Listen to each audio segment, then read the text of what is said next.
Questo servizio è offerto da FDL Studio, siti internet per la tua azienda.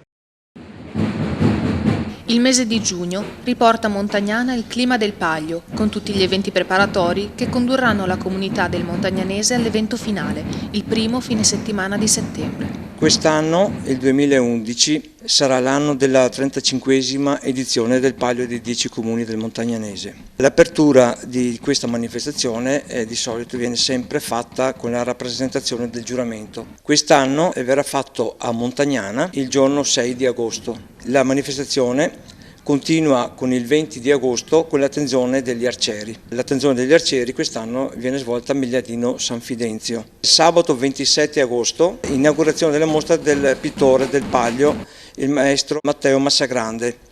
Nel pomeriggio, sempre del sabato, ci sarà lo svolgimento dell'attenzione dei musici e sbandieratori.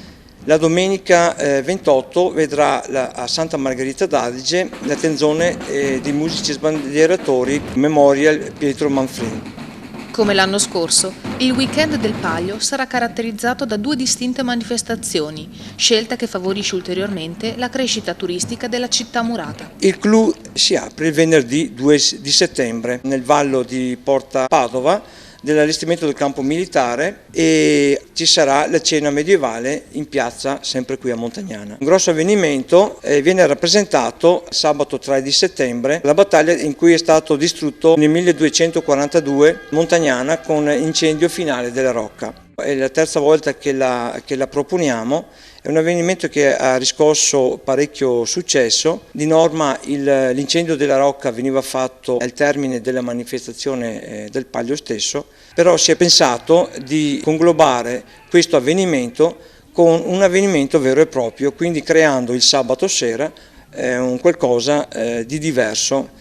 La domenica 4 di settembre rappresenta la parte finale di tutto quanto il mese del Paglio, con l'apertura del mercatino, l'esposizione delle arti e dei mestieri, sempre in piazza a Montagnana, e alle ore 15 comincerà la famosa sfilata, che partirà come di consueto da Porta Padova e proseguirà per le vie del centro con punto finale appunto nel Vallo della Rocca, dove si svolgerà il Paglio vero e proprio.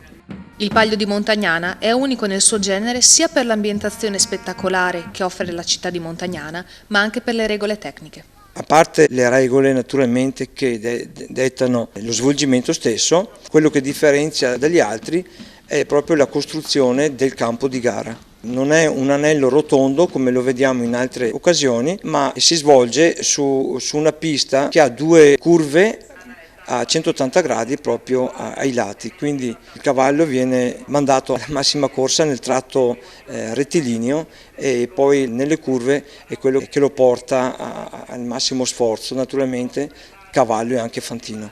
Inoltre, il Paglio è chiamato dei 10 comuni proprio perché non vengono coinvolte contrade o quartieri, ma 10 comuni ben definiti e distinti del Montagnanese, ognuno con una propria identità.